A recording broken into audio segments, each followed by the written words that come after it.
All right. Speaking of people that are active on social media, one of the most active voices that I love following is our next guest. He's the been one hanging a long time. Yeah. Thank you for waiting. Mark Bosnich, welcome to Fox League Live. How are you going in self-isolation? This is your home. It looks beautiful. Yeah, this is my home. Good afternoon to you all and to all the listeners and viewers and people on social media. So far, so good. The family, the same. They're all inside at the moment. We did a little bit of shopping today. They came in the car with me, but I went out on my own and did a little bit of shopping. And I've been nominated tonight to do the cooking, so I've started that and all ready to do this interview now. But so far, so good. Hey, Bozza, it's Cooper, mate. You are my number one Socceroo of all time. Legend status football-wise in this country. But Thanks. every time I've seen you and past the hallways here at Fox, you have this love for rugby league. Where's that come from? That's a very good question, Coops, and hello to you. And I hope Tara and then little Lenny are okay as well, and your mum, by the way. Well, that goes back a very, very long way, Coops. When my father first came to this country in 1959, he came from a part of the world from Croatia, but then it was the former Yugoslavia, and they basically, on average, over 1,500 years, had a war every 50 years. So when he first came out here way back when, his brother-in-law turned around and said, look, he asked his brother-in-law, he said, look, listen, what's the people like? What's the country? He said, look, the people are great. He said, but they had this different way of settling things. He said in the old country, obviously with the history, they have a different way of settling things. And my dad said, well, what is that? I said, they play this game called Rugby League.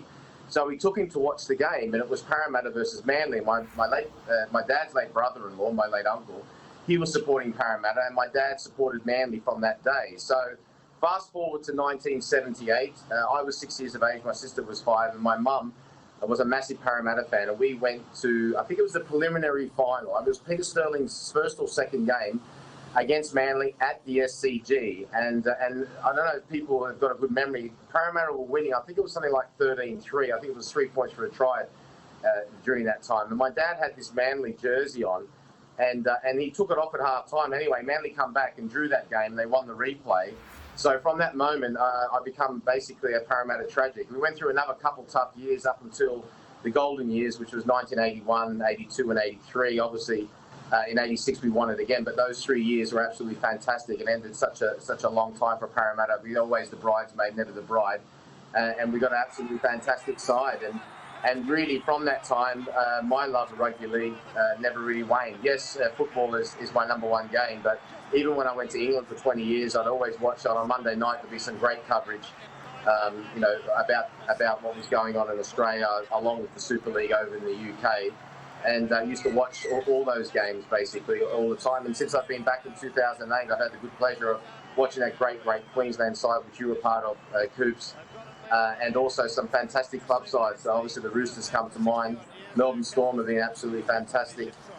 So like I said, it's really carried through. And just picking up on what Brandy was saying about 1990, the Kangaroo Tour, I was actually at Manchester United as a young kid. And I had the great pleasure of seeing that second test match at Old Trafford that day when Mal Meninga scored that basically last-second try, which basically gave us the chance to retain the Ashes, and we won quite easily at Ellen Road. But they were fantastic days. What an amazing place, Bozza. It is, Brandy, but what an amazing place Old Trafford was when it was full. Oh, absolutely fantastic. And, when there's a fantastic game, whether it be rugby league or football, it just the crowd, those days it probably held about 55,000. Now it holds around 70.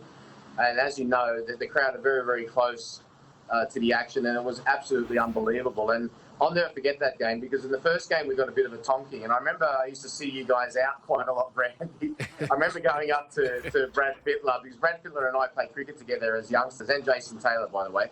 And Mark Geyer. Mark Geyer will tell you the story. I went up to them and spoke to them and we got a bit of a tonking at Wembley. But that game was just an absolutely fantastic game. It was great action. And I remember when they scored that intercept try, I don't know who the name of the chap who had it, Brandy, you'll be able to tell me. He had a chance with the conversion and he missed it. He missed it by about that much.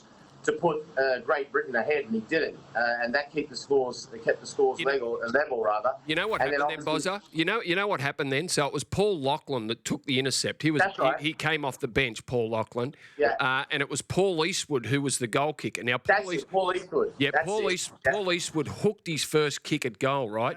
Yeah. So when he went up to Paul Lachlan, who kicked for his club side, I can't remember who he played for, and said to him, "Can you take this kick?" Because Eastwood's confidence was obviously shattered. Yeah. Yeah. Paul Lachlan said no, and Eastwood took the shot and then missed it. Yeah. So they had a chance to go 12-10 up. And I but thought that's how they missed it. And I thought from a psychological point, I thought that that could have been all over. And then of course, obviously, and Ricky threw that dummy and went through, and then Mal sort of basically pushed everyone out the way. I think he pushed Andrew Eddinghouse and everyone completely out the way to go ahead and score. So really, I mean, fantastic times. And for me personally as well, there's another really good story. Sir Alex Ferguson, who was the manager of Manchester United at that time, there was no substitute goalkeepers during those days. So it was the first division. It wasn't the Premier League just yet. And I don't know, I think we were away to Bournemouth or something like that. Anyway, I was only a young kid. So in 1990, I was 18. And he'd heard that I'd already bought tickets for the game at Old Trafford on Saturday. So him and his staff got me in on the Friday and turned around and said, "Well, listen, we're taking you down to Bournemouth with us tonight because Jim Leighton, the number one goalkeeper, is not feeling great and it looks as though that you might play tomorrow." And I just sort of stayed there really, just sort of like that. And he was going, "Well, why aren't you happy? Why don't you want to ring your parents?" I said, "Well, I've got tickets for the Kangaroos game tomorrow." Yeah. And he went, "I know, and you're not going now." He said, "You're not going." I said, "Oh, please, I'm about to beg him." He said, "All right, you can go. Of course you can go." So it was a great day, a really good day.